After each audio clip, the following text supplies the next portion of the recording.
I stared at the document in Derek's hand, then at his face across my kitchen island. The afternoon sun coming through the windows made everything feel too bright, too exposed. He'd used that voice again, the one he saved for when he wanted me to think I was being unreasonable. Soft. Patient. Like he was talking to a child. Victoria. This is just a formality. After 18 months together, don't you think it's time we made this official? He slid the papers closer to me. Unless you still don't trust me. Is that what this is about? Looking back, I should have seen it coming. The way he'd moved into my house after only 6 months. How he always had an explanation ready. Always knew exactly what to say to make me feel like I was the one with the problem. But I was still raw from losing Thomas, still trying to figure out how to be a person again instead of just a widow going through the motions. I met Derek at a grief support group 2 years after my husband died. He wasn't a member. He was helping facilitate, he said, as part of his life coaching practice. He had this way of looking at you like he could see straight through to your pain, like he understood exactly what you needed to hear. When he asked me to coffee after the 3rd meeting, I said yes because I was tired of being alone. Madison was 16 then, pulling away the way teenagers do, and the house felt too big, too quiet. Derek was different from Thomas. My husband had been an engineer, methodical and steady. Derek talked about energy and manifestation, about healing your inner child and practicing radical vulnerability.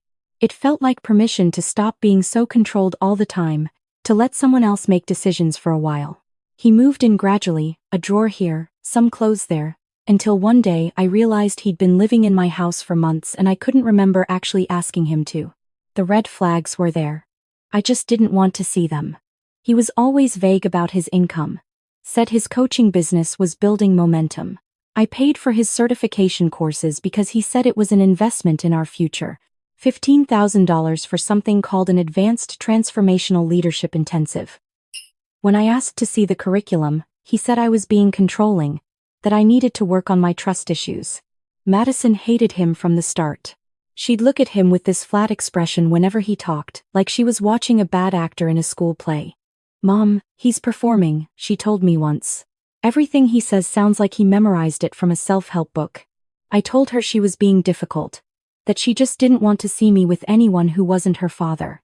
But my daughter had always been sharp.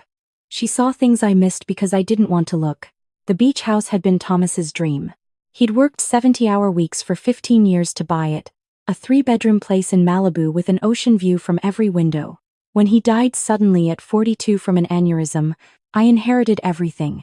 $1.8 million in property, plus his life insurance, plus savings. The estate lawyer had set things up so Madison would inherit it all when I died, or when she turned 25 if I was still around. It was her father's legacy to her, his way of making sure she'd always be taken care of. I'd made the mistake of leaving those documents out on my desk 3 weeks ago. I didn't think anything of it. Derek and I were living together. Why would I hide my paperwork? But the next day, everything changed. He found me in the garden and sat down with this serious expression, the one he used when he was about to deliver what he called difficult truth with love. "I saw the estate planning documents," he said. "And I need to be honest with you, Victoria. It hurt. After everything we've built together, after all the healing work I've supported you through, you still have everything going to Madison. Like I don't even exist in your life. Derek, those documents are from when Thomas died. I haven't updated them because you don't see a future with me." His voice cracked, and I felt that familiar guilt creep in. "You're still holding on to the past. The house, the money, it's all wrapped up in your trauma. You're using it as a wall to keep me out." I tried to explain that it wasn't about him, that this was about making sure my daughter had her father's legacy. But he kept talking over me, using all that therapy language he loved. Attachment wounds, fear of intimacy, self-protective patterns. By the time he was done, I was the one apologizing. That's when he showed me the papers he'd had drawn up.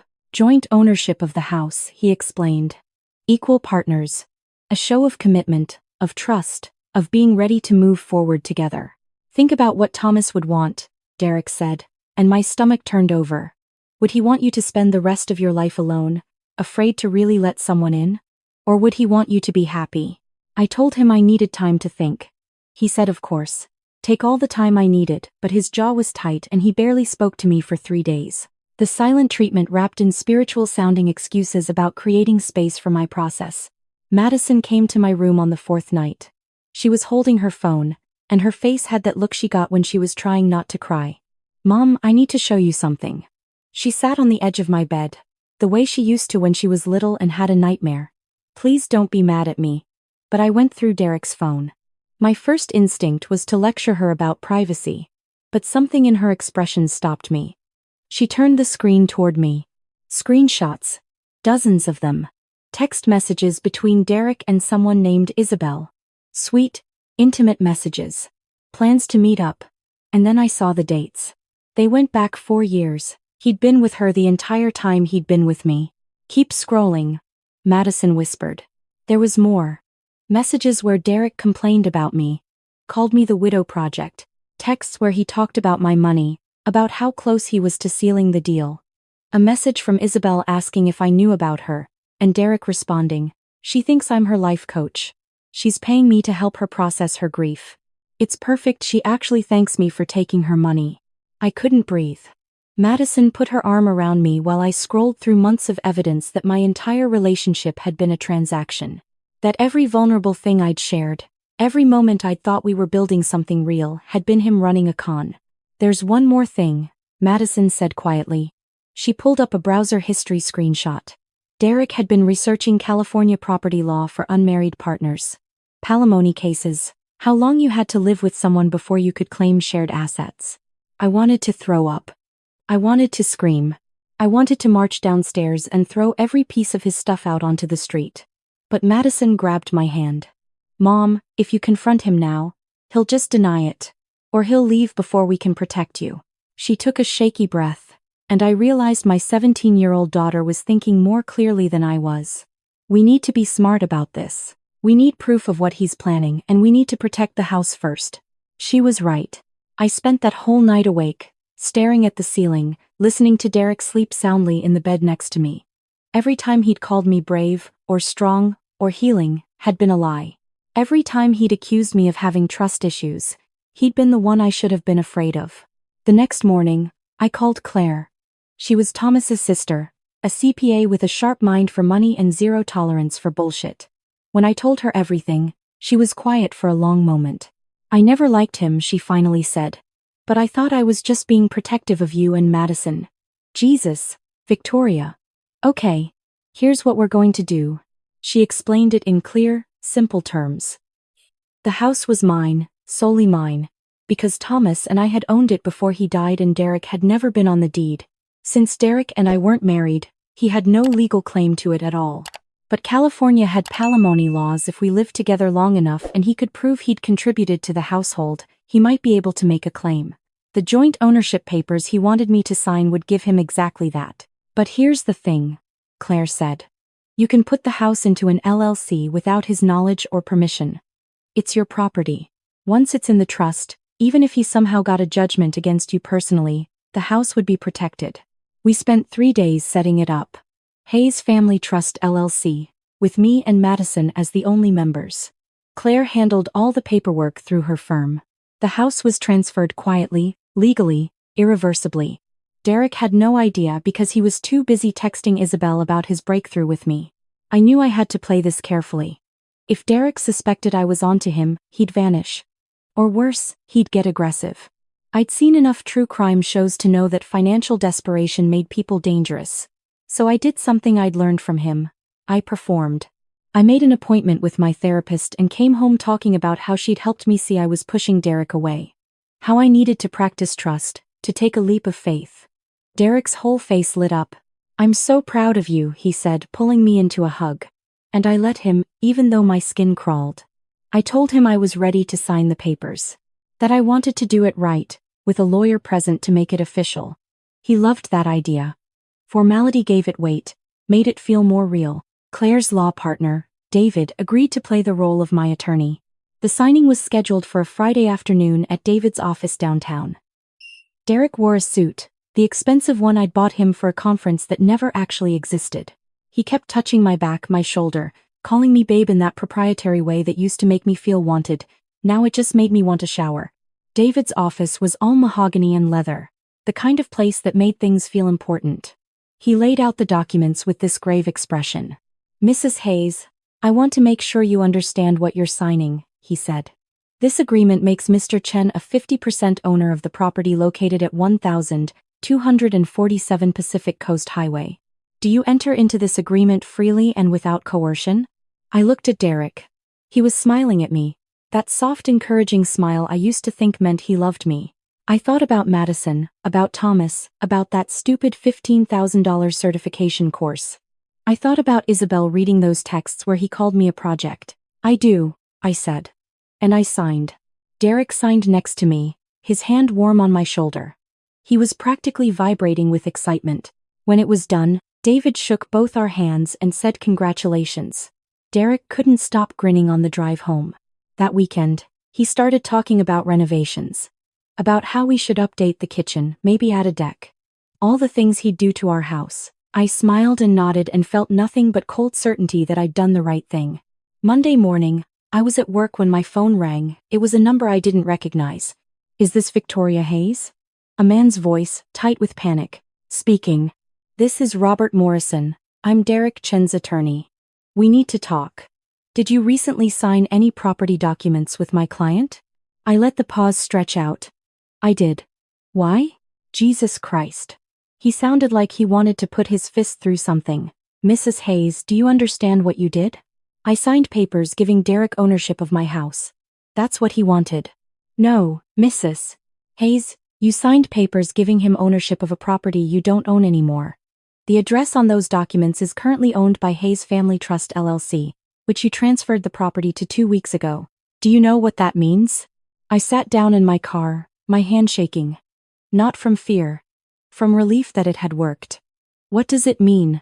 "It means my client signed a document acknowledging he has zero claim to trust assets. He signed away any future palimony or support claims in exchange for ownership of a property that isn't yours to give. The signature is legal, it's binding, and he can't contest it because I witnessed it myself." "Oh," I said softly. "That's unfortunate. Unfortunate." His voice went up an octave. "Mrs. Hayes, do you have any idea, did you plan this?" "Mr. Morrison, I'm just a widow who signed some papers her boyfriend wanted her to sign. If there was some kind of mistake with the property ownership, well, I'm sure Derek will understand. He's very big on healing and moving forward. Thank you for calling." I hung up before he could respond. Derek came home that afternoon white-faced and shaking. I was in the kitchen making dinner, the same kitchen where he'd first pressured me to sign away my house. Madison was at her friend's house. We'd planned it that way. "You knew," he said. His voice had lost all that soft coaching quality. This was raw, real Derek. "You fucking knew." I put down the knife I'd been using to chop vegetables. "Kept the island between us." "Knew what?" "Don't play dumb. The house. The trust. You set me up. I protected my daughter's inheritance. The house her father bought for her. That's what I did." His face went red. "I gave up 2 years for you. I helped you heal, I supported you through your grief, You ran a con on a widow." My voice came out flat, cold. "You pretended to care about me so you could steal my dead husband's house. And you were sloppy enough to let my teenage daughter find out about it. Isabel is nothing. She's just someone you've been with for 4 years while telling her I was paying you to coach me through grief." "Yes, I know." Madison showed me everything. He grabbed the edge of the island, knuckles white. "You can't do this. I'll sue you. I'll tell everyone what a manipulative bitch you are." "With what money, Derek?" "Your lawyer already called. You signed away any claim to support or assets, and Isabel knows everything now too." Madison made sure of that. "Your business partner, the woman who actually thought you loved her." His jaw worked. I could see him trying to find an angle, some way to spin this back in his favor. But there wasn't one. "I want you out of my house," I said. "Tonight. Take whatever belongs to you. Madison and Claire are coming over in an hour to make sure you don't take anything else. You're really going to do this? After everything we've been through?" "We didn't go through anything together, Derek. You performed a relationship while stealing from me. That's not the same thing." He left that night with 2 suitcases and his laptop. Didn't even look at me. Claire and Madison sat with me while he packed, a silent wall of protection. When the door closed behind him, Madison wrapped her arms around me and I finally let myself cry. The aftermath took weeks to fully unfold. Derek tried to salvage his coaching practice, but word got around fast. Isabel, it turned out, was not the kind of woman who took betrayal quietly. She posted a detailed account on social media about the life coach who'd scammed multiple vulnerable women while pretending to help them heal. His client list evaporated. He tried to message me a few times. Apologies that sounded like they'd been workshopped for maximum emotional impact. Explanations about his complicated relationship with money and how he'd lost himself in fear-based thinking. I blocked him everywhere. Madison and I got closer than we'd been since before Thomas died. She started opening up about how scared she'd been watching me with Derek, how she'd felt powerless to protect me. We went to therapy together, real therapy, and learned how to talk about grief without it swallowing us whole.